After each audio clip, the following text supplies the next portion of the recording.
Cooking channel को आपण को अनेक अनेक स्वागत। आज मु आपण मानक पई नहीं आसी एक हेल्दी आउ टेस्टी वाला रेसिपी पालक पनीर। पालक रे अधिक परिमाण रे आयरन और कैल्शियम थाए। जो माने तो हेल्थ कॉन्शियस थिबे से माने डाइट पे निश्चित भाव में ब्रेकफास्ट लंच बा डिनर रे ऐड करि परिबे। तो चलंजु आउ डेरी न करी अति कम समय मध्य ये रेसिपी को स्टार्ट करिबा। तो मुझे पनीर को क्यूब शेप रे काटी नेछि, सेथिरे किछि लंका गुंड आउ लूण ऐड करि नेछि। तापरे गोटे पियाज को मुझे काटी नेछि, ता सह दी पखुड़ा रसुण आ गोटे इंच रो अदा को मु काटी नेछि। तापरे मु पालक को भल भाव रे धोई की एठी गोटे पैन ले ताको भल से फुटेई देछि।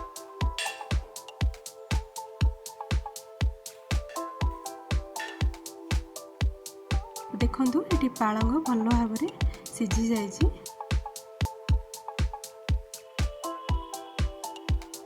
एबे पालक को छाणी आमे ठंडा बरफ रखिथिबा पात्र रे पकाइबा एवं ताको ठंडा करिया पई 5 रु 10 मिनिट छाडी दबा।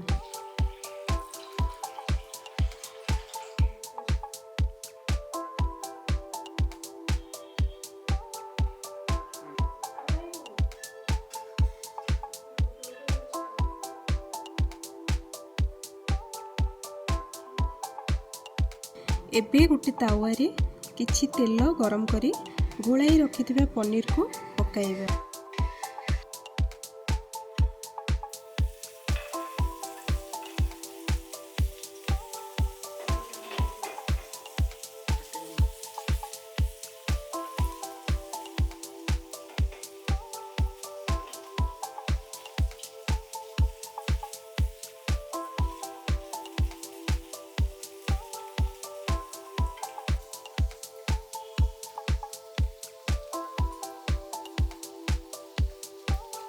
पनीर को गोल्डन ब्राउन हेबा जाए ताको पैन ले भल से फ्राई करि नबा।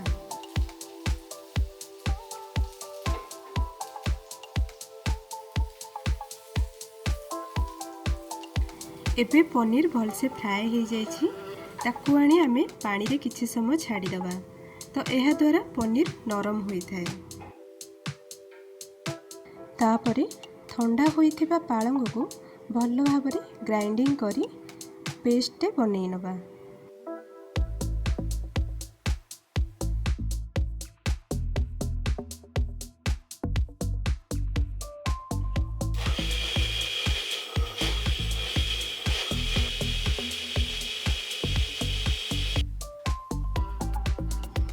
एबे से भजा होइथिबा पैन ले आउ किछि तेल पकाई सेथिरे जीरा तेजपत्र और दालचीनी पकाई नबा।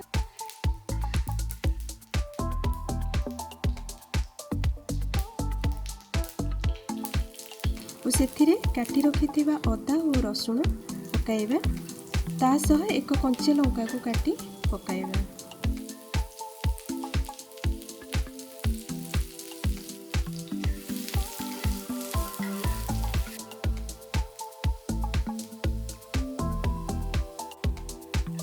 एठी भल से फ्राई हेबा परे कटा जाइथिबा पियाज को एठी ऐड करिबा। पियाज को गोल्डन ब्राउन हेबा पर्यंत ताको आमे भल से एठी फ्राई करि नबा। एबे भल से फ्राई हो जाइछि। तापरे मु एठी 1 स्पून ल हल्दी आ 1 स्पून ल एठी लंका गुंड, तापरे 1 स्पून ल एठी मु लूण किछि ऐड करिछि। ता सहित जीरा भी 1 स्पून ल मु एठी ऐड करिछि। तो एठी मसला सब पकई साइला परे मु ताको भल से फ्राई करि नेछि।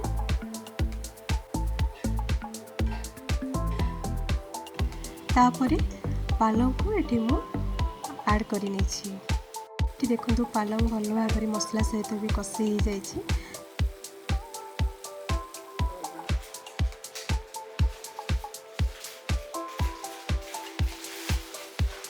तो मुझे किछि दही मध्य ऐड कली, जेहेतु मु टमाटो एथिरे ऐड करिनी तो दही एठी मु ऐड करछि।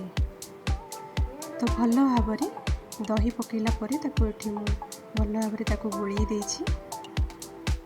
तो ये भजा हुई रखी पनीर को मुझे पालक सहित ऐड कर एवं ताको भल भाव ये पालंग को पनीर को मु कषी देछि। 5 मिनट पर्यंत ताको एमती पैन रे आमे छाड़ीदेव।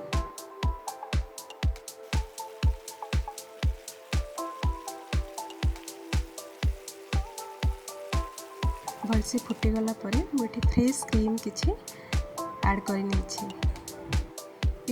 पनीर भल भाव हो जाइए। तो ये चलतु आम बाढ़ी नवा।